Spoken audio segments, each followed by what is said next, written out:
Jason, the NHL draft 2023 is about to begin. For those who are not 100% into it, what is the draft?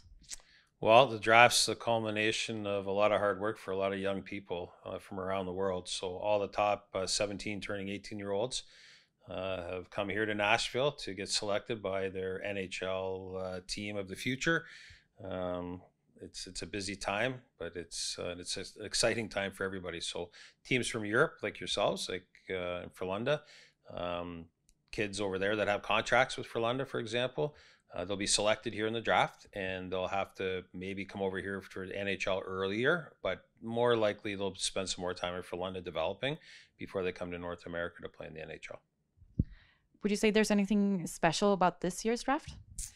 It's one of the most elite draft classes that we've seen in several years. So every year there's some good players, some great players. This year's draft, you and I were talking about it earlier.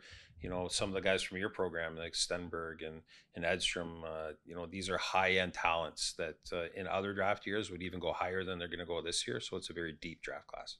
If or when the guys get selected, what happens then? What are waiting them tomorrow and the following days? Yeah, so right after they get selected, most of those guys have brought their equipment with them over here to North America, and after they get selected, the NHL team will have their development camp, and their development camp will start probably next week for most teams. So they'll leave here in Nashville and they're going to go to their introductory camp with their NHL franchise, and start to learn about those teams and how they operate and meet their training staff and start to integrate that way, and start to see some of the things they have to work on in the off season, because some of them won't come back to the main training camp because your season starts earlier.